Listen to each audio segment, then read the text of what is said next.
যে কারফিউ জারি করতে হবে এবং কারফিউ জারির মধ্য দিয়ে শুট এট সাইট বা দেখামাত্র গুলির নির্দেশনা। আজকে আসামি হাসানুল হক ইনুর বিরুদ্ধে যে মামলাটি ছিল সেটি ট্রাইব্যুনাল 2 থেকে জাজমেন্ট হয়েছে। আসামি হাসানুল হক ইনুর বিরুদ্ধে জুলাই হত্যাকাণ্ডের ঘটনায় আমাদের সর্বমোট 8টি অভিযোগ ছিল। তার মধ্যে আজকে মাননীয় ট্রাইব্যুনাল আমাদের সাক্ষ্য প্রমাণের ভিত্তিতে বলেছেন যে 3টি চার্জ নম্বর 3, চার্জ নম্বর 6 এবং চার্জ নম্বর 7 প্রসিকিউশন প্রমাণ করতে সক্ষম হয়েছে। আর বাকিগুলো চার্জের বিষয়ে বলেছে যে সেগুলি প্রমাণিত হয়নি।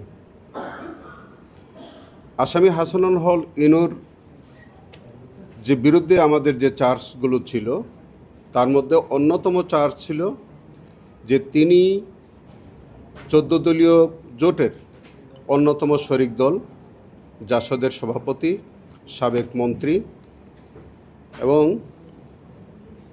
তিনি 14 দলীয় জোটের বৈঠকে যে সিদ্ধান্তটা হয়েছিল যে কারফিউ জারি করতে হবে এবং কারফিউ জারির মধ্য দিয়ে শুট এট সাইট বা দেখামাত্র গুলির নির্দেশনা এবং আন্দোলন দমন করতে গিয়ে 2 ভাগে বিভক্ত করে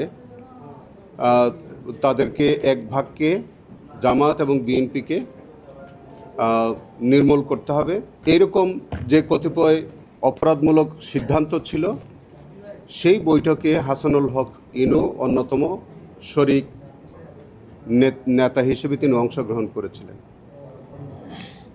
তিনি মিরর নাও নামে একটি সংবাদ মাধ্যমে, ভারতীয় সংবাদ মাধ্যমে তিনি সাক্ষাৎকার দিয়েছিলেন।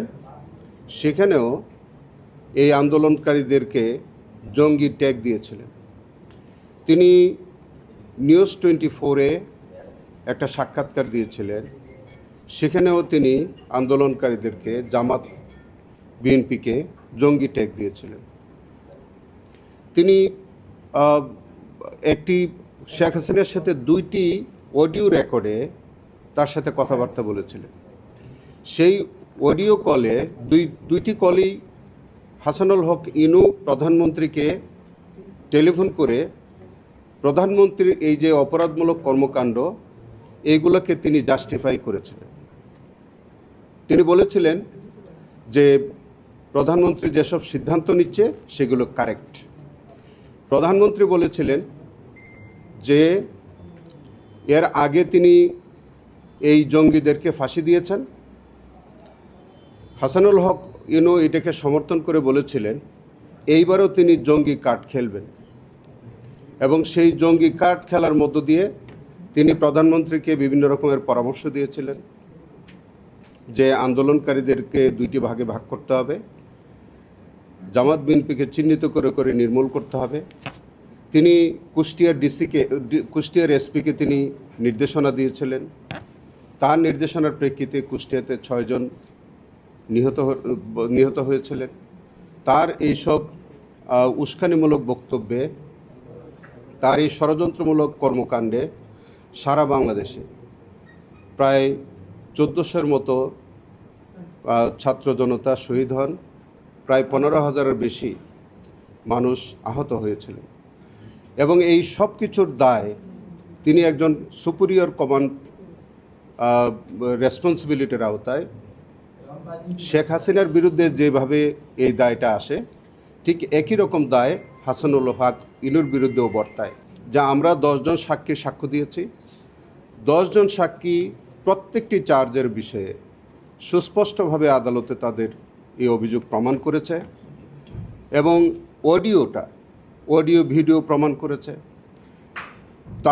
তিনি আদালতে 2 জন সাফাই সাক্ষী দিয়ে তিনি কিন্তু পরিষ্কারভাবে তার যে অডিও রেকর্ডিং, মিরর সাক্ষাৎকার এবং চ্যানেল 24-এ তার যে বক্তব্য, এগুলি চ্যানেল 24 নিউজ 24, সেইগুলোতে সবগুলো বক্তব্য তিনি কিন্তু স্বীকার করেছিলেন।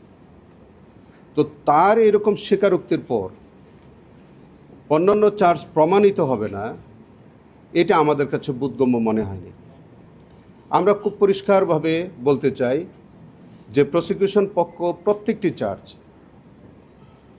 তার বিরুদ্ধে সন্দেহাতীতভাবে প্রমাণ করতে সক্ষম হয়েছে।